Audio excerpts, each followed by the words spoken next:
صلوا علی الحبیب۔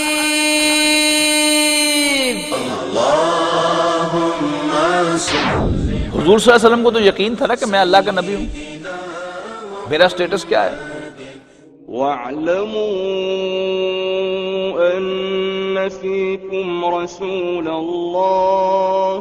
وہ قرآن جو تھا وہ براہ راست رسول اللہ صلی اللہ علیہ وسلم کے قلب پر نازل ہوا کہ رسول اللہ صلی اللہ علیہ وسلم بچپن ہی سے اللہ کو خالق مانتے تھے اور عبادت کے لائق مانتے تھے اور اس کی عبادت میں کسی اور کو شریک نہیں کرتے۔ الحمدللہ رب العالمین والصلاة والسلام علی رسولہ الکریم، اما بعد فاعوذ باللہ من الشیطان الرجیم، بسم اللہ الرحمن الرحیم، هو الذی ارسل رسولہ بالہدی ودین الحق لیظہرہ علی الدین کلہ وکفی باللہ شہیدا، فصلی اللہ علیہ وسلم تسلیما کثیرا کثیرا۔ اما بعد فاعوذ باللہ من الشیطان الرجیم۔ نبی اکرم صلی اللہ علیہ وسلم کی سیرت مطہرہ کا بیان ان نشستوں میں ہوا، اس سے ہماری ان نشستوں میں چاشنی بھی پیدا ہوئی اور برکت بھی یقیناً اس کے اندر پیدا ہوئی۔ لیکن آج ہم انشاءاللہ اس کے اختتام کو پہنچ رہے ہیں۔ نبی اکرم صلی اللہ علیہ وسلم کی رحلت کے آثار میں اولین رسول اللہ صلی اللہ علیہ وسلم کا حج کے موقع پر خطبہ بلکہ خطبات ہیں کہ جن میں آپ نے یہ اشارہ فرمایا کہ شاید اس کے بعد ہماری ملاقات اس مقام پر نہ ہو،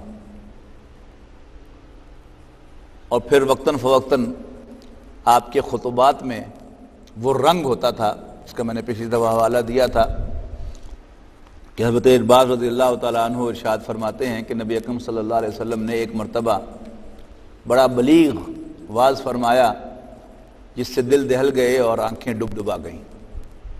صحابہ نے عرض کی اللہ کے رسول، ایسا معلوم ہوتا ہے کانہا موعظۃ مودعۃ، ایسا معلوم ہوتا ہے کہ الوداعی واعظ ہے آپ کا، تو آپ ہمیں کچھ نصیحت فرمائیں۔ تو صحابہ کرام چونکہ حضور صلی اللہ علیہ وسلم سے محبت بھی تھی، عقیدت بھی تھی، ان پر یہ چیزیں جو ہیں وہ فوراً ان کے نوٹس میں آتی تھیں کہ سم تھنگ از اسپیشل، تو حضور صلی اللہ علیہ وسلم سے وہ دریافت کرتے تھے، اور حضور صلی اللہ علیہ وسلم نے اس کا انکار نہیں فرمایا بلکہ آپ نے پھر وقتاً فوقتاً نصیحتیں فرمائیں۔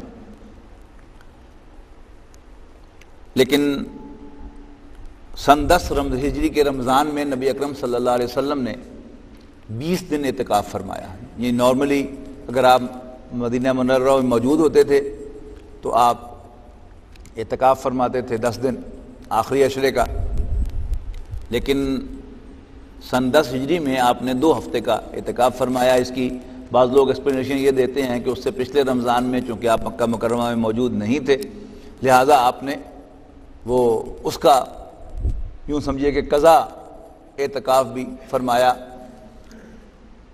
لیکن دوسری ایکسپلینیشن جو صحابہ کرام نے محسوس کی کہ ایسا معلوم ہوتا ہے کہ اب حضور صلی اللہ علیہ وسلم کی واپسی کا وقت قریب ہے۔ مزید برآں ہر رمضان میں حضرت جبرائیل علیہ السلام تشریف لاتے تھے اور رسول اللہ صلی اللہ علیہ وسلم کے ساتھ نازل شدہ قرآن مجید کا دور کرتے تھے۔ یہ دور سمجھتے نا کہ رمضان میں ہمارے حفاظ جو ہیں یہ دور کرتے ہیں، ایک دوسرے کو سناتے ہیں، اسے کہتے ہیں دور کرنا۔ لیکن اس آخری رمضان میں رمضان سن 10 ہجری میں یہ دور 2 مرتبہ حضرت جبرائیل علیہ السلام نے فرمایا۔ یہ بھی ایک اشارہ تھا کہ حضور صلی اللہ علیہ وسلم کے اب رحلت کا وقت آ گیا ہے۔ اوائل سن 11 ہجری میں آپ دامن احد میں تشریف لے گئے۔ آپ کو معلوم ہے کہ احد کی جنگ میں 70 صحابہ شہید ہوئے تھے۔ اب شہداء کی قبور پر رسول اللہ صلی اللہ علیہ وسلم تشریف لے گئے ہیں۔ صحابہ کہتے ہیں کہ آپ نے انہیں ایسے الفاظ میں دعا فرمائی گویا آپ زندوں اور مردوں سے رخصت ہو رہے ہیں، اور پھر واپس آ کر منبر پر تشریف فرما ہوئے اور فرمایا میں تمہارا میر کارواں ہوں اور تم پر گواہ ہوں، بخدا میں اس وقت اپنا حوض کوثر، میں اپنا حوض یعنی حوض کوثر دیکھ رہا ہوں، مجھے زمین اور زمین کے خزانوں کی کنجیاں عطا کی گئیں، اور بخدا مجھے یہ خوف نہیں ہے کہ تم میرے بعد شرک کرو گے، بلکہ اندیشہ اس کا ہے کہ دنیا طلبی میں تم ایک دوسرے کا مقابلہ کرو گے۔ ایک روز نبی اکرم صلی اللہ علیہ وسلم نصف شب کو بقیع کے قبرستان میں جنت البقیع میں تشریف لے گئے اور اہل بقیع کے لیے مغفرت کی دعا فرمائی اور فرمایا اے قبر والو تم پر سلام، لوگ جس حال میں ہیں اس کے مقابل تمہیں وہ حال مبارک ہو جس میں تم ہو، فتنے تاریک رات کے ٹکڑوں کی طرح ایک کے پیچھے ایک چلے آ رہے ہیں اور بعد والا پہلے والے سے زیادہ برا ہے۔ اس کے بعد یہ کہہ کر اہل قبور کو بشارت دی کہ ہم بھی تم سے آ ملنے والے ہیں۔ بڑے زیادہ کلیئر الفاظ میں نبی اکرم صلی اللہ علیہ وسلم نے گویا اس بات کا اظہار کر دیا، یعنی اونچی آواز میں یہ الفاظ کہہ دیے تو جس سے صحابہ کرام کو زیادہ کلیئر یہ انڈیکیشن مل گئی کہ اب رسول اللہ صلی اللہ علیہ وسلم انہیں داغ مفارقت دینے والے ہیں۔ مرض کا آغاز جو ہے یعنی مرض وفات کا آغاز یہ سفر کی 29 تاریخ کو ہوا، یعنی ذہن میں لائیے گا کہ ترتیب کیا ہے، محرم، سفر، اس کے بعد ربیع الاول آتا ہے، تو 12 ربیع الاول کو رسول اللہ صلی اللہ علیہ وسلم کا وصال ہوا ہے، لیکن آپ کا وہ جو آخری مرض ہے جسے مرض وفات کہتے ہیں، یعنی جس مرض میں آپ کا انتقال ہوا وہ 29 صفر سن 11 ہجری کو شروع ہوا۔ رسول اللہ صلی اللہ علیہ وسلم ایک جنازے میں جنت البقیع تشریف لے گئے دفن کرنے کے لیے، واپسی پر راستے ہی میں درد سر شروع ہو گیا اور حرارت اتنی تیز ہو گئی کہ سر پر پٹی بندھی ہوئی تھی اور اس کے اوپر سے بھی ٹیمپریچر کا اندازہ ہو رہا تھا کہ آپ کے جسم کی حرارت بہت زیادہ ہے، اور یہی نبی اکرم صلی اللہ علیہ وسلم کے مرض وفات کا آغاز تھا۔ اسی حالت میں نبی اکرم صلی اللہ علیہ وسلم نے 11 دن نماز پڑھائی۔ مرض کی کل مدت 13 یا 14 دن تھی۔ اب آخری ہفتے کی طرف آتے ہیں۔ رسول اللہ صلی اللہ علیہ وسلم کی طبیعت دن بدن بوجھل ہوتی چلی جا رہی تھی۔ اس دوران آپ ازواج مطہرات سے پوچھتے رہتے تھے کہ کل کہاں رہوں گا، اس لیے کہ ٹرن بائی ٹرن آپ قیام فرماتے تھے اپنی ایک ایک زوجہ محترمہ کے ہاں، کل کہاں رہوں گا، پھر پوچھتے تھے کل کہاں رہوں گا۔ تو ازواج مطہرات نے محسوس کیا کہ اب حضور صلی اللہ علیہ وسلم کی خواہش ہے کہ وہ ایک ہی جگہ پر قیام فرمائیں، تو انہوں نے بخوشی اجازت دی کہ آپ ہم اپنا حق سرنڈر کرتی ہیں۔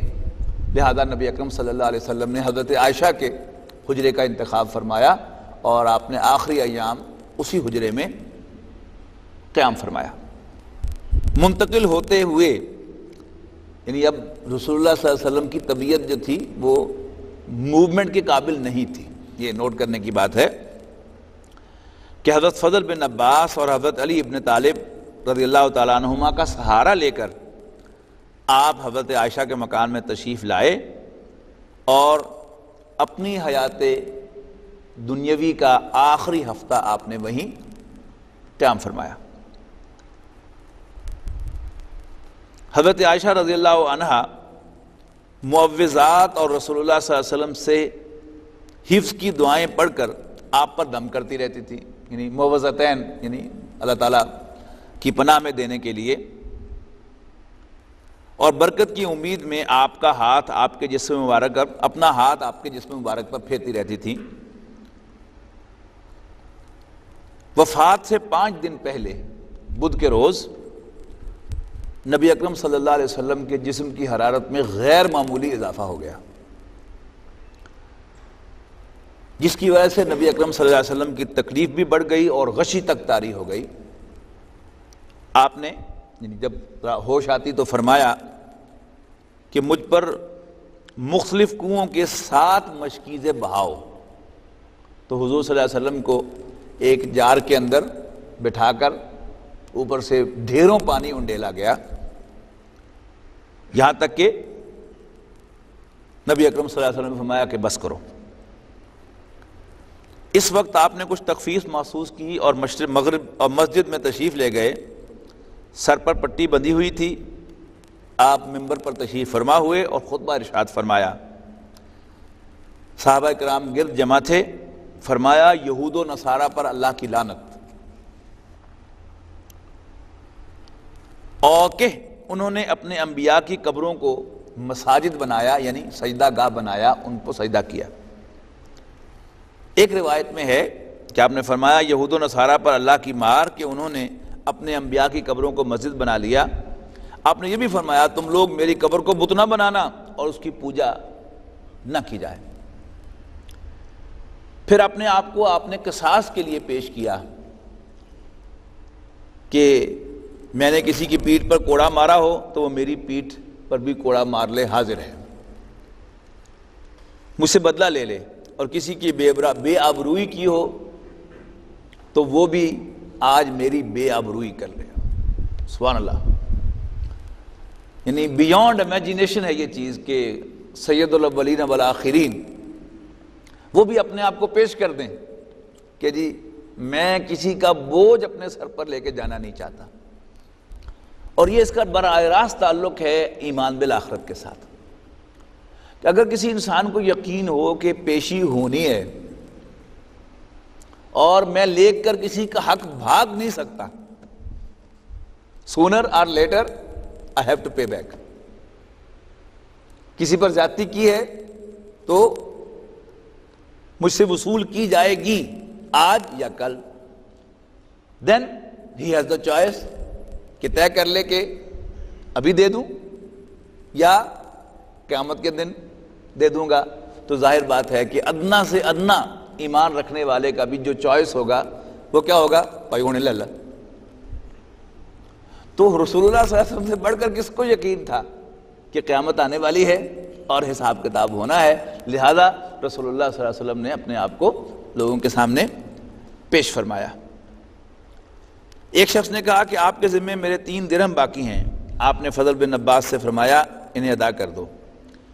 اس کے بعد انصار کے بارے میں آپ نے نصیحت فرمائی. میں تمہیں انصار کے بارے میں وصیت کرتا ہوں کیونکہ وہ میرے قلب و جگر ہیں. انہوں نے اپنی ذمہ داری پوری کر دی. ان کی وہ ذمہ داری کیا تھی؟ وہ آووا ونصروا. یاد ہے نا سورہ انفال کی وہ آیات کہ ان الذین آمنوا وہاجروا وجاہدوا فی سبیل اللہ. بے شک وہ لوگ جو ایمان لائے، انہیں ہجرت کی اور جہاد کیا. والذین آووا ونصروا، اور انہوں نے انہیں پناہ دی اور ان کی مدد کی. تو انہوں نے اپنی ذمہ داری پوری کر دی مگر ان کے حقوق باقی رہ گئے ہیں. لہذا ان کے نیکوکاروں سے قبول کرنا اور ان کے خطا کاروں سے درگزر کرنا. اس کے بعد آپ نے فرمایا ایک بندے کو اللہ نے اختیار دیا. اب یہ اپنی وصال کا حضور صلی اللہ علیہ وسلم ذکر فرما رہے ہیں. ایک بندے کو اللہ نے اختیار دیا کہ وہ یا تو دنیا کی چمک دمک اور زیب و زینت میں سے جو کچھ چاہے اللہ اسے دے دے، یا اللہ کے پاس جو کچھ ہے اسے اختیار کرے. تو اس بندے نے اللہ کے پاس والی چیز کو آپٹ کیا، اختیار کیا. ابو سعید خدری رضی اللہ تعالیٰ عنہ کا بیان ہے کہ یہ بات سن کر ابو بکر رضی اللہ تعالیٰ عنہ رونے لگے. صحابہ حیران ہوئے کہ اس میں رونے کی کیا بات تھی، لیکن بعد میں انہیں اندازہ ہوا کہ اصل میں اس کا تعلق ہے وہ عشق کے ساتھ، کہ حضور صلی اللہ علیہ وسلم کے ساتھ حضرت ابوبکر کی جو محبت تھی ذاتی، اس کے اعتبار سے ان کو فوراً یہ محسوس ہو گیا کہ یہ کس کا ذکر کر رہے ہیں. یعنی عام صحابہ نے شاید سمجھا ہو کہ حضور صلی اللہ علیہ وسلم جیسے عام واعظ و نصیحت فرمایا کرتے تھے، مثالیں بھی دیتے تھے، ویسے ہی کوئی مثال ہے. لیکن حضرت ابوبکر رضی اللہ تعالیٰ عنہ بہت جلد فوراً پہنچ گئے کہ حضور صلی اللہ علیہ وسلم اپنے وصال کا اعلان فرما رہے ہیں. وفات سے 4 دن پہلے، یہ بڑا اہم واقعہ ہے جو عام طور پر آپ شیعوں کی زبان سے اس کو سنیں گے۔ وفات سے 4 دن پہلے جمعرات کو جب آپ سخت تکلیف سے دو چار تھے، فرمایا لاؤ میں تمہیں ایک تحریر لکھ دوں جس کے بعد تم لوگ کبھی گمراہ نہ ہوگے۔ اس وقت گھر میں کئی آدمی موجود تھے، اس لیے کہ حضور صلی اللہ علیہ وسلم تکلیف میں تھے، یعنی حضور صلی اللہ علیہ وسلم کی خدمت میں کئی لوگ اس وقت حاضر تھے، جن میں حضرت عمر رضی اللہ تعالیٰ عنہ بھی تھے۔ انہوں نے کہا کہ آپ پر تکلیف کا غلبہ ہے، لوگوں سے خطاب پر یہ کہا کہ حضور صلی اللہ علیہ وسلم پر اس وقت تکلیف کا غلبہ ہے اور تمہارے پاس قرآن ہے، بس اللہ کی یہ کتاب تمہارے لیے کافی ہے۔ اس پر گھر کے اندر موجود لوگوں نے اختلاف کیا اور وہ جھگڑ پڑے۔ کوئی کہہ رہا تھا کہ لاؤ رسول اللہ لکھ دیں صلی اللہ علیہ وسلم، اور کوئی وہی کہہ رہا تھا جو حضرت عمر نے فرمایا تھا۔ اس طرح جب لوگوں کے اندر شور و شغف کا غلبہ ہوا تو رسول اللہ صلی اللہ علیہ وسلم نے فرمایا میرے پاس سے اٹھ جاؤ، لیکن رسول اللہ صلی اللہ علیہ وسلم نے اس پر دوبارہ نہیں کہا کہ نہیں لاؤ ضرور میں لکھنا چاہتا ہوں، یعنی رسول اللہ صلی اللہ علیہ وسلم نے ان پرنسپل حضرت عمر رضی اللہ تعالیٰ عنہ کی بات سے ایگری کر لیا۔ پھر اسی روز آپ نے 3 باتوں کی وصیت فرمائی۔ نمبر 1، اس بات کی وصیت کہ یہود و نصارہ اور مشرکین کو جزیرۃ العرب سے نکال دینا۔ نمبر 2، دوسرے اس بات کی وصیت کہ وفود کی اسی طرح نوازش کرنا جس طرح رسول اللہ صلی اللہ علیہ وسلم خود کیا کرتے تھے۔ البتہ تیسری بات راوی کو یاد نہیں رہی کہ آپ نے تیسری بات اس وقت کیا فرمائی تھی۔ رسول اللہ صلی اللہ علیہ وسلم مرض کی شدت کے باوجود اس دن تک، یعنی وفات اس دن تک جس کا ذکر ہو رہا ہے 4 دن پہلے، اس دن تک یعنی وفات سے 4 دن پہلے جمعہ رات تک تمام نمازیں خود ہی پڑھایا کرتے تھے۔ اس روز بھی مغرب کی نماز آپ نے خود پڑھائی اور اس میں سورۃ مرسلات کی تلاوت فرمائی، یعنی 29ویں پارے کی آخری سورت والمرسلات غرفا۔ لیکن عشاء کے وقت مرض کا بوجھ بڑھ گیا، آپ میں مسجد کے اندر جانے کی طاقت نہ رہی۔ حضرت عائشہ رضی اللہ تعالیٰ عنہ کا بیان ہے کہ نبی اکرم صلی اللہ علیہ وسلم نے دریافت فرمایا کہ لوگوں نے نماز پڑھ لی؟ انہوں نے عرض کیا کہ اللہ کے رسول آپ کا انتظار کر رہے ہیں۔ آپ نے فرمایا کہ میری لگن میں پانی رکھو۔ ہم نے ایسا ہی کیا، آپ نے غسل فرمایا اور اس کے بعد اٹھنا چاہا، لیکن پھر غشی طاری ہو گئی، آپ اٹھ نہیں سکے۔ پھر اس کے بعد آپ نے پوچھا کہ لوگوں نے نماز پڑھ لی؟ عرض کیا گیا کہ اللہ کے رسول آپ کا انتظار کر رہے ہیں۔ آپ نے کہا کہ پھر پانی لاؤ، اس لیے کہ وہ غشی طاری ہو گئی تو اس سے امکان ہوتا ہے نا ناپاکی کا، تو حضور صلی اللہ علیہ وسلم پھر پانی منگوایا، پھر غسل فرمایا، پھر اٹھنے کی کوشش کی۔ اس بار بھی آپ اٹھ نہیں سکے، 2-3 دفعہ کی کوشش کے باوجود۔ پھر آپ نے فرمایا، یعنی حضور صلی اللہ علیہ وسلم نے پیغام بھیجا کہ ابو بکر سے کہو کہ وہ نماز پڑھائے۔ انہوں نے عرض کی کہ اللہ کے رسول آپ نے ابو بکر کو، یعنی میرے والد گرامی کو نماز کا حکم دیا ہے، وہ بڑے رقیق القلب ہیں، نرم دل ہیں، وہ شاید یہ برداشت نہ کر سکیں آپ کی جگہ پر کھڑا ہونا۔ لیکن رسول اللہ صلی اللہ علیہ وسلم نے انکار فرمایا اور فرمایا تم سب یوسف والیاں ہو، ابو بکر کو حکم دو کہ وہ لوگوں کو نماز پڑھائیں۔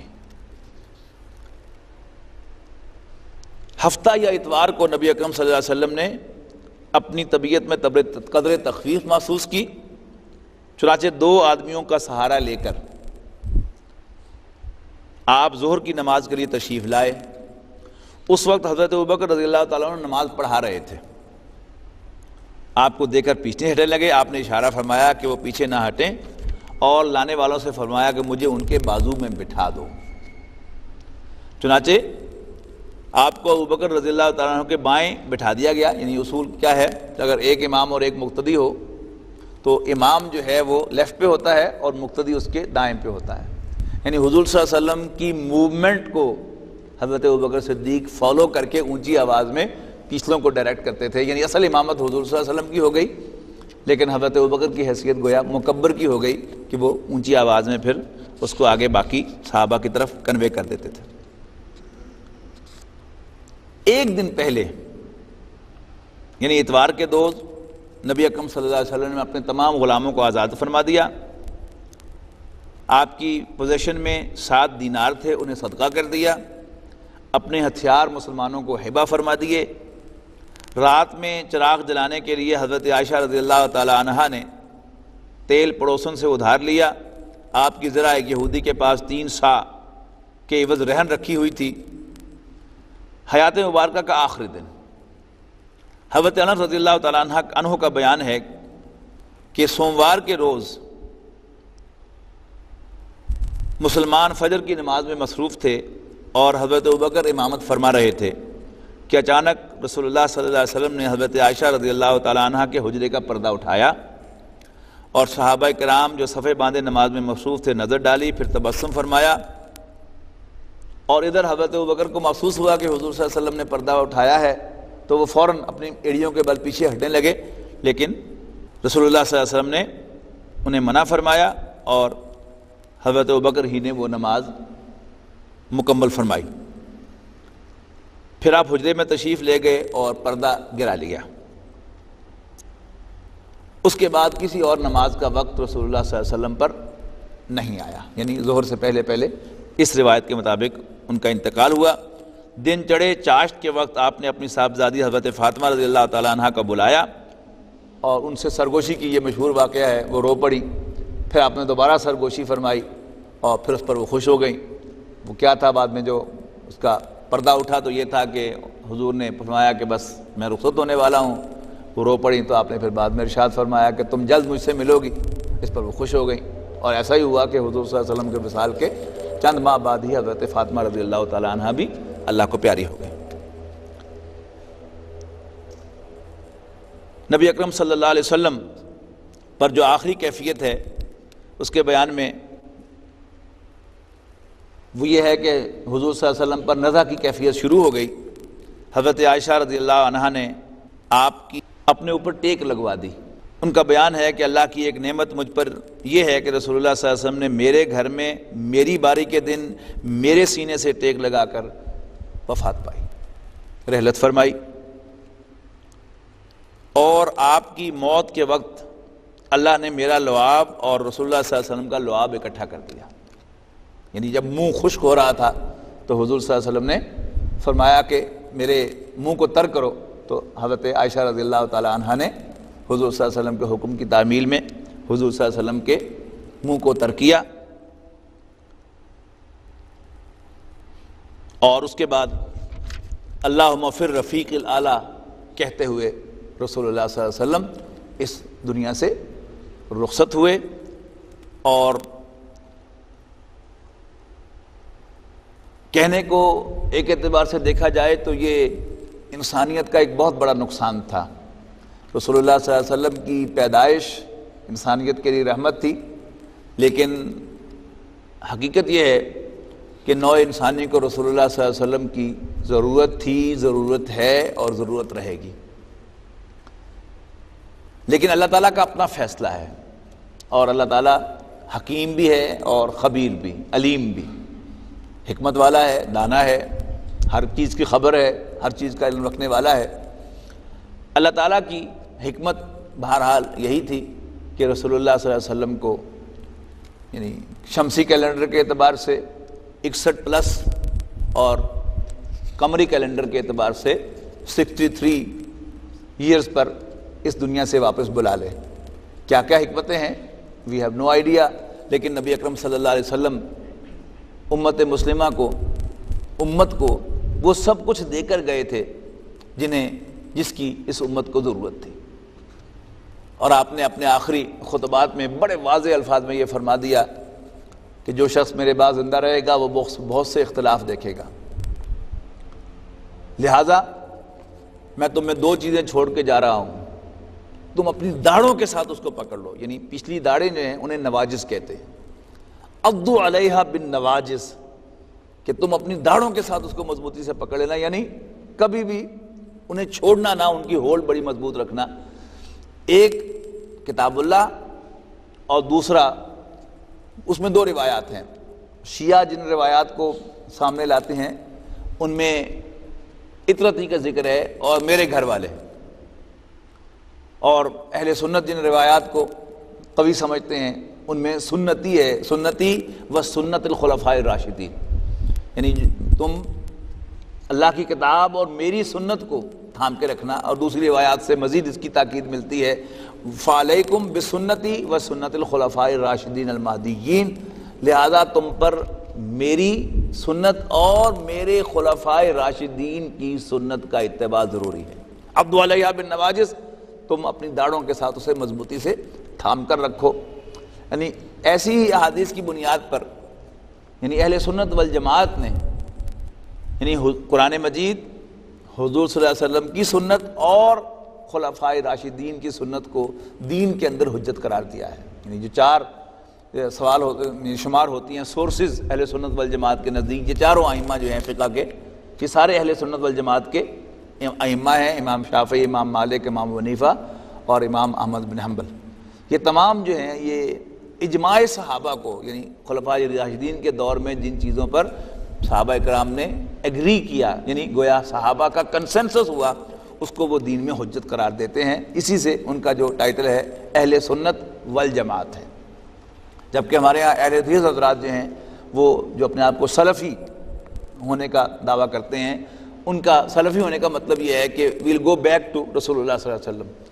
کوئی چیز صحابہ کی پریکٹس میں آ بھی گئی تھی، لیکن اگر اس کے مقابلے میں ہمیں کوئی حدیث، صحیح حدیث ملے گی حضور صلی اللہ علیہ وسلم کی، تو ہم حضور صلی اللہ علیہ وسلم کی پریکٹس کو اون کریں گے اور صحابہ کی پریکٹس کو اس کے مقابلے میں نظر انداز کریں گے۔ تو یہ ایک بنیادی فرق جو ہے پایا جاتا ہے۔ نبی اکرم صلی اللہ علیہ وسلم کی سیرت جو ہے، آپ کی سنت، وہ تو اس میں کوئی شک نہیں ہے کہ حضور صلی اللہ علیہ وسلم نے اپنی سنت کو قرار دیا ہے کہ تم پر میری سنت جو ہے وہ لازم ہے۔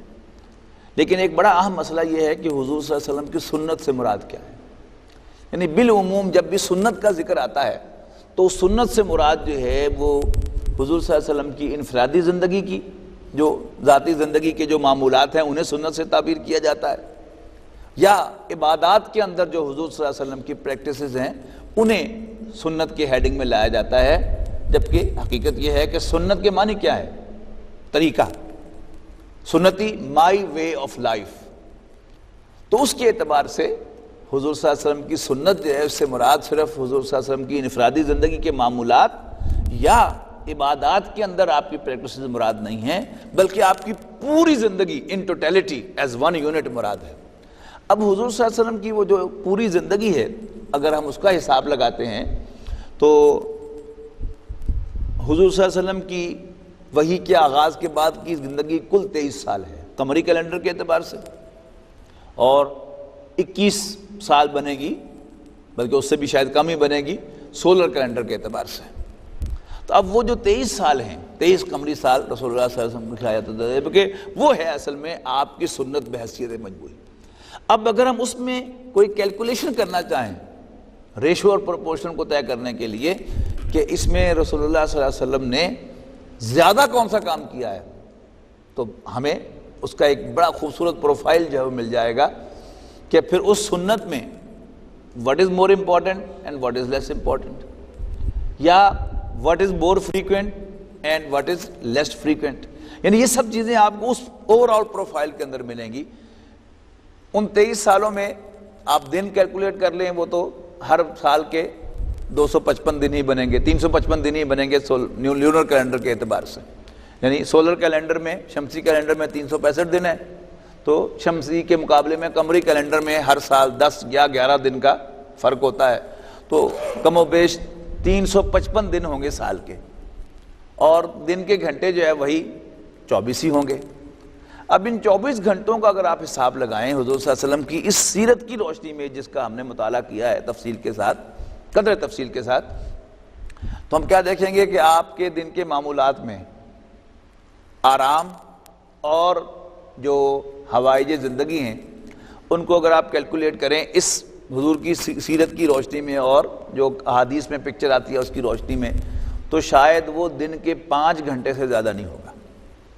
اس لیے کہ قرآن مجید گواہ ہے، وہ لوگ کہ جو احادیث کا انکار بھی کرتے ہیں وہ بھی اس کا انکار نہیں کر سکتے کہ قرآن مجید گواہ ہے کہ حضور صلی اللہ علیہ وسلم 2/3 رات آدھی رات اور 1/3 رات اللہ کے حضور 10 بستہ کھڑے ہو کر قرآن مجید کی تلاوت میں گزارتے تھے۔ سورہ مزمل پڑھ لیجیے، پہلے حکم، اس کے پہلے رکوع میں آغاز میں حکم ہوا یا ایھا المزمل قم اللیل الا قلیلا نصفہ او انقص منہ قلیلا او زد علیہ ورتل القرآن ترتیلا، اور اس کے دوسرے رکوع میں اعلان فرما دیا کہ اب آپ کے رب کو معلوم ہے کہ آپ آدھی رات، 1/3 رات اور 2/3 رات کھڑے ہوتے ہیں، اور وطائفۃ من الذین معک، اور جو لوگ آپ کے ساتھ ہیں ان کا بھی ایک بہت بڑا گروہ جو ہے وہ آپ کے اتباع میں آپ کے ساتھ کھڑا ہوتا ہے۔ تو باقی 2/3 رات، آدھی رات اور 1/3 رات اگر آپ رات کو کھڑے ہو کے گزارتے ہیں تو پھر سونے کا وقت کتنا ملتا ہے، اور کچھ دوپہر کو قیلولہ ہے، یعنی بڑا بھی آپ اس کو ریلیکس کریں گے تو 6 گھنٹے کھینچ کے لے جائیں گے۔ لیکن اگر آپ غور سے دیکھیں تو آپ کے پاس وہ 6 گھنٹے سونے کا وقت کہاں تھا، لیکن بہرحال رکھ لیں تو 6 گھنٹے نکل آئیں گے۔ اور جو فرض نمازیں ہیں آپ کی، ان کا بھی آپ حساب لگا لیں، وہ یعنی ہماری نماز تو 5 نمازوں کا آپ ملا لیں تو شاید 20 منٹ میں 25 منٹ میں ساری ختم ہو جاتی ہیں، تو آپ کی نماز کے لیے چلو آپ پون گھنٹہ 1.5 گھنٹہ فرض نمازوں کا لگا لیں، اور اس کے بعد اس میں آپ تہجد بھی شامل کر لیں تو 4-5 گھنٹے وہ ہو گئے۔ تو عبادات کے اندر آپ کے کتنے ہو گئے؟ 5-6 گھنٹے عبادات کے، 5-6 گھنٹے ذاتی معمولات کے۔ اچھا، زکوٰۃ آپ پر فرض ہی نہیں ہوئی، نہ آپ نے مال جمع کیا نہ آپ پر زکوٰۃ فرض ہوئی، یعنی صدقات و خیرات اور جو بھی آپ نے ہبہ کیا وہ تو ڈھیروں میں ہے، لیکن یعنی ایگزیکٹ سینس میں زکوٰۃ آپ پر نہ فرض ہوئی نہ آپ نے ادا کی۔ حج آپ نے فرض ہونے کے بعد یعنی پوری مکی زندگی میں تو کیے ہوں گے پہلے، لیکن پوری مدنی زندگی میں ایک ہی حج ہے جسے آخری حج کے نام سے ہم پہچانتے ہیں۔ اور روزہ، وہ رمضان کے روزے بھی آپ رکھتے تھے، اور اس کے علاوہ بھی آپ جو ہے وہ تقریباً کم و بیش ہر مہینے کوئی 10-12 روزے آپ رکھتے ہی تھے۔ ایام بیس کے 3 روزے پکے تھے، اور سوموار کا روزہ اور جمعرات کا روزہ جو ہے آپ کا معمول تھا۔ اچھا، روزہ رکھنے سے انسان کے وقت میں بلکہ اور زیادہ جو ہے برکت پڑ جاتی ہے، کھانے پینے کا وقت نکل جاتا ہے بیچ میں سے۔ اب نوٹ کیجئے یہ باقی یعنی آپ سمجھ لیجئے کہ 24 گھنٹوں میں سے یہ 12 گھنٹے ہم نے نکال دیے ان کاموں کے لیے۔ اب باقی 12 گھنٹے آپ نے کیا کیا ہے؟ وہ تو آپ نے ایک مشن جو ہے اس کی تکمیل کے لیے دن رات ایک کیا ہے۔ وہ مشن جس کا ہم نے تفصیل سے مطالعہ کیا ہے کہ نبی اکرم صلی اللہ علیہ وسلم کو ایک مشن سونپ پر کر بھیجا گیا تھا۔ وہ کیا تھا؟ هو الذی ارسل رسولہ بالہدی والدین الحق لیظہرہ علی الدین کلہ، کہ وہی اللہ جس نے اپنے رسول صلی اللہ علیہ وسلم کو بھیجا سچا دین دے کر اور قرآن مجید دے کر۔ کیوں بھیجا؟ لیظہرہ علی الدین کلہ، تاکہ وہ غالب کر دیں اس کو کل کے کل دین پر، کل نظام زندگی پر۔ اب چونکہ یہاں پر ضمیر آئی ہے وہ غالب کر دیں، اب اس میں کئی لوگوں نے منسوب کر دیا تاکہ اللہ غالب کر دے رسول اللہ صلی اللہ علیہ وسلم کو کل کے کل دین پر۔ ترجمے کے حساب سے ٹھیک ہونے کا امکان ہے، لیکن اصول عربی زبان کا یہ ہے کہ جب ایک پروناؤن استعمال ہو اور پیچھے پروناؤن جو ہے ہمیشہ in place of a noun آتا ہے نا، اس کی ڈیفینیشن یہ ہے۔ تو اب اگر پیچھے 3 ہیں، یعنی اگر تو واحد مذکر پروناؤن استعمال ہوا ہے یعنی ہی یا اٹ، تو پیچھے اب دیکھا جائے گا واحد مذکر کیا کیا ہے۔ تو پیچھے واحد مذکر جو ہے وہ اللہ بھی ہے، واحد مذکر دین بھی ہے، لیکن لی یظہرہ سے بالکل ما قبل جو ہے وہ کیا ہے؟ وہ رسول، وہ ہے کون ہے؟ رسول اللہ صلی اللہ علیہ وسلم۔ تو اس کا فاعل کون ہوں گے؟ رسول اللہ صلی اللہ علیہ وسلم۔ اور حضور کی سیرت بتاتی بھی یہ ہے، اگر حضور سمجھتے ہیں کہ یہ اللہ نے غالب کرنا ہے، اللہ جانے اس کا کام جانے، لیٹ می ریلیکس، یہ تو آپ نے نہیں کیا۔ اور اس میں کیا شبہ ہے کہ جو کچھ بھی اس دنیا میں ہوتا ہے وہ اللہ تعالیٰ ہی کی مدد اور نصرت سے ممکن ہوتا ہے۔ کیا اللہ نے، لیکن بالفعل اس میں جان کھپانے والا، اس کو پلان کرنے والا، اس کے اندر اپنا خون پسینہ ڈالنے والا وہ کون تھا؟ وہ تو حضور صلی اللہ علیہ وسلم اور صحابہ کی جماعت تھی۔ تو یہ کہنا کہ اللہ نے کیا بس اللہ سے کہہ کے فارغ ہو گئے، تو یہ تو حضور صلی اللہ علیہ وسلم کی توہین کے مترادف ہے۔ گویا آپ ان کی ساری محنت اور جان فشانی اور وہ جو انہوں نے اپنا جان مال وقت سب کچھ قربان کیا، آپ اس کو یعنی ڈیگریڈ کرنا چاہتے ہیں. یقیناً کوئی بھی مسلمان بقائمی ہوش و حواس تو یہ نہیں کر سکتا، لیکن بہرحال حضور صلی اللہ علیہ وسلم کی زندگی کا نقشہ سامنے آتا ہے، بالکل صحیح نشاندہی کی علامہ اقبال میں کہ وقت فرصت ہے کہاں کام ابھی باقی ہے، نور توحید کا اتمام ابھی باقی ہے. یعنی جب تک مکہ فتح ہونے کے بعد اور یہ جو آخری دن تک بھی نبی اکرم صلی اللہ علیہ وسلم نے بالکل یعنی آپ کے وصال سے بالکل قبل آپ نے آخری جیش روانہ کیا ہے سلطنت روما کے اوپر روب ڈالنے کے لیے، اور حضرت اسامہ ابن زید رضی اللہ تعالیٰ عنہ نے آپ نے اس جیش کا سپہ سالار مقرر کیا ہے. صحابہ کرام نے توجہ دلائی ہے کہ ہی از ٹو ینگ، تو آپ نے فرمایا کہ چلو یہ تو ینگ ہے، جب میں نے اس کے باپ کو امیر بنایا تھا تو بھی تمہیں اعتراض تھا، نہیں وہی امیر ہوگا، چونکہ حضرت زید جو تھے وہ آزاد کردہ غلام تھے، اور وہ جو عرب مینٹیلٹی ہے اس کے اعتبار سے یعنی وہ چودھری جیسے ہمارے ہیں نا، یعنی کوئی کمیاں دا منڈا پڑھ بھی جاوے تو وہ چودھری جو ہے اس کو کبھی بھی ماننے کو تیار نہیں ہوتا، کمیاں دا منڈا، یعنی اس کو اسی نام سے پکارا جائے گا یعنی ہمارے اس دیہاتی ماحول میں. تو وہ اگرچہ حضرت زید کو حضور صلی اللہ علیہ وسلم نے آزاد کر دیا، لیکن وہ جو ذہن تھا وہ یہی تھا کہ نہیں کوئی اسٹیٹس والا بندہ ہونا چاہیے تھا. تو حضور صلی اللہ علیہ وسلم نے سختی سے کہا کہ نہیں وہی ہوگا. تو وہ جیش روانہ ہوا تھا، ابھی وہ پہلی منزل ہی پر پہنچا تھا کہ حضور صلی اللہ علیہ وسلم پر اچانک جو ہے یہ جب طبیعت خراب ہوئی اور صحابہ کرام کو اسی وقت یہ کھٹکا ہوا کہ کوئی مسئلہ گڑبڑ نہ ہو جائے، تو لہٰذا وہ لشکر جو تھا پھر وہیں رکا رہا حضور صلی اللہ علیہ وسلم کے وصال تک. اب حضور صلی اللہ علیہ وسلم کے وصال پر جب ظاہر ہے واپس آ گیا یعنی ان تمام جو بھی معاملات کو سیٹل کرنے کے لیے اور جنازے میں شرکت کے لیے، تو اس کے بعد حضرت ابوبکر صدیق نے جب چارج سنبھالا، اب نئے سے مسئلہ ہوا کہ جی وہ لشکر روانہ کرنا ہے کہ نہیں کرنا. ایک مشورہ یہ دیا گیا کہ نہیں اب ایمرجنسی کی کیفیت ہے تو اس لشکر کو روک لیا جائے. تو اس پر حضرت ابوبکر صدیق رضی اللہ تعالیٰ عنہ نے جو سخت موقف اختیار کیا ہے، انہوں نے کہا کہ یہ کیسے ہو سکتا ہے کہ اللہ کے رسول ایک لشکر جو ہے اس کو روانہ کریں اور ابوبکر اس کو روک لیں؟ نو وے. حالات جیسے بھی ہیں یہ لشکر جائے گا، اسی فارم میں جائے گا اور اسی کمانڈ میں جائے گا، میں اس پہ کوئی تبدیلی نہیں کروں گا. تو رسول اللہ صلی اللہ علیہ وسلم کی ساری سیرت کا اگر آپ دیکھیں کہ آپ نے ایک بہت بڑا مشن اکمپلش کیا. دنیا میں اور بھی تبدیلیاں آئی ہیں، دو قسم کی تبدیلیاں ہوتی ہیں. عام طور پر جو تبدیلیاں ہوتی ہیں آج دنیا میں وہ صرف حکومت کی تبدیلیاں ہوتی ہیں.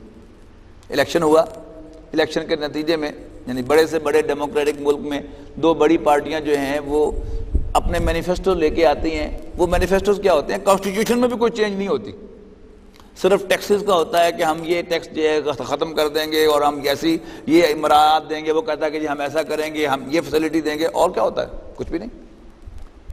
لیکن بہرحال دنیا میں کچھ انقلابات بھی آئے ہیں. فرینچ ریولوشن ہے، اس میں جو سیاسی ڈھانچہ تھا ملک کا وہ بدل گیا. بادشاہت ختم ہو گئی، باقاعدہ بادشاہ کو چھری کے ساتھ ذبح کیا انہوں نے لا کر چوک کے اندر، اور ڈیموکریسی جو ہے وہ آ گئی. اور رشین ریولوشن میں کیا ہوا؟ وہاں پر معاشی ڈھانچہ جو ہے وہ تبدیل ہو گیا. لیکن یہاں تو دیکھنا پڑتا ہے کہ کیا تبدیل نہیں ہوا تھا.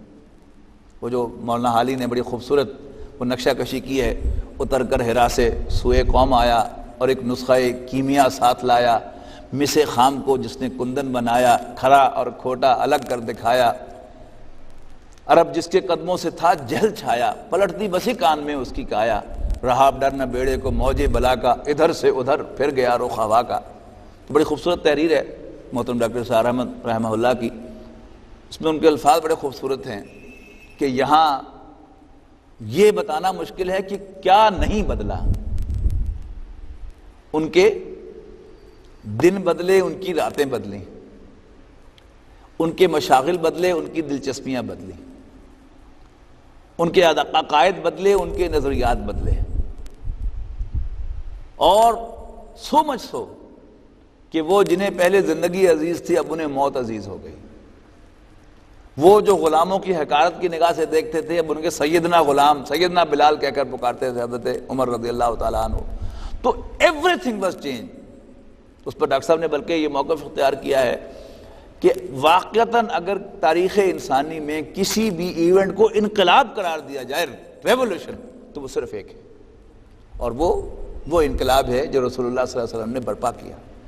پھر وہ ایک اور اینگل سے بھی یعنی اس کو ٹریبیوٹ پیش کرتے ہیں کہ باقی جتنی بھی بڑی بڑی تبدیلیاں ہیں، یعنی بلشوک ریولیوشن ہو یا فرینچ ریولیوشن ہو، اس میں جو اس کی بیس تھی کوئی نظریہ تھا، یعنی کچھ رائٹرز نے کچھ تحریریں لکھی جن کی بنیاد پر فرینچ ریولیوشن آیا.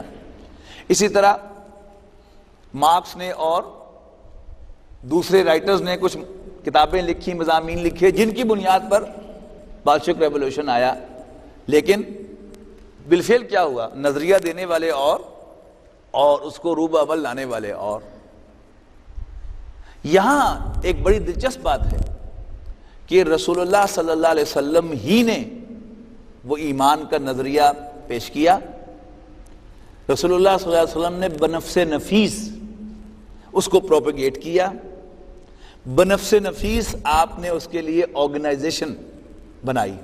اور یہی اصل میں کسی بھی انقلاب کے سٹیپس ہوتے ہیں. پہلے ایک نظریہ جو ہے وہ فلوٹ کیا جاتا ہے، پھر جو لوگ اس نظریے کو تسلیم کرتے ہیں انہیں آرگنائز کیا جاتا ہے. تو رسول اللہ صلی اللہ علیہ وسلم نے نظریہ دیا بھی خود، پروپیگیٹ بھی خود کیا، اور آرگنائز بھی لوگوں کو خود کیا. رسول اللہ صلی اللہ علیہ وسلم کی اس کو آرگنائزیشن کے یعنی دو آسپیکٹس ہیں. ایک تو ہے کہ جب آپ مکہ مکرمہ میں خود موجود تھے تو آپ نے وہاں پر کوئی باقاعدہ ہائرارکی قائم نہیں کی. آپ خود موجود ہیں لیڈر کی حیثیت سے، everybody is coming to him and getting instruction from him. لیکن جو ہی آپ کی دعوت مدینہ منورہ پہنچی ہے تو پھر آپ نے ان لوگوں سے بیعت لی ہے، سمع و اطاعت کی. یعنی 12 نقیب مقرر کیے ہیں، تفصیل سے ہم پڑھ چکے ہیں، اشارہ کر رہا ہوں. آپ نے 12 نقیب مقرر فرمائے ہیں اور ان کی اطاعت کا حلف لیا ہے کہ تم ان کی بات مانو گے. You listen and obey them, خواہ مشکل ہو یا آسانی، موڈ ہو یا نہ ہو، خواہ تمہیں محسوس ہو کہ تمہیں چھوڑ کر کسی اور کو تمہارے اوپر مقرر کیا گیا ہے. اور اس بات کا بھی عہد لیا کہ تم جو فیصلہ کرنے کے ذمہ دار ہیں ان سے جھگڑو گے نہیں. ہاں حق بات ضرور کہو گے جہاں بھی ہوگے، اور اللہ کے راستے میں کسی ملامت کرنے والے کی ملامت سے نہیں ڈرو گے. بڑی سخت بیعت آپ ہوگی. دوسرا آسپیکٹ کیا ہے کہ حضور صلی اللہ علیہ وسلم نے جو آرگنائزیشن کے بعد تربیت فرمائی، یعنی کسی بھی جو بھی جماعت بنتی ہے وہ نظریے کی بنیاد پر بنتی ہے، اور اس کے بعد اس کی آرگنائزیشن ہوتی ہے، پھر تربیت ہوتی ہے. تو جو تربیت آپ نے فرمائی، اس تربیت کا اہم ترین نقطہ وہ آخرت کا ایمان تھا. یعنی آپ نے اس کو ہیمر کیا بار بار. آپ کی نمازیں ہوں تو آپ نمازوں کے اندر اکثر جو ہے وہ سورہ قاف سے آنورڈ جن میں آخرت کا بہت زیادہ ذکر ہے ان کی تلاوت فرمایا کرتے تھے. آپ کے خطبات کو دیکھ لیں، ان کا حاصل کیا تھا؟ ہیمرنگ آخرت کی. مرنا ہے، مرنا ہے، مرنا ہے، مرنا ہے، مرنے کے بعد جی اٹھنا ہے، اپنا حساب کتاب اللہ کے سامنے پیش کرنا ہے. یہی اس کا حاصل ہے. دوسرا اس ٹریننگ کا جو اہم ترین جز تھا وہ تھا لسن ٹو می. اور جو موسٹ امپورٹنٹ کمانڈ تھی وہ کیا تھی؟ تو ہر جگہ ہوتا ہے کسی بھی آرگنائزیشن میں، آرگنائزیشن کا کوئی تصور نہیں ہے وداؤٹ اوبیڈینس. حضرت عمر کا بڑا خوبصورت قول ہے، لا اسلام الا بالجماع.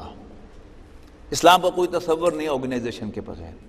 ولا جماعت الا بالامارہ، اور جماعت کا کوئی تصور نہیں بغیر امیر کے.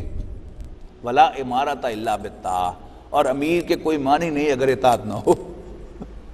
امیر تو بہت دور کی بات ہے، یعنی کسی آرگنائزیشن میں باس کے کوئی معنی نہیں ہے اگر اس کا کہنا نہ مانا جائے.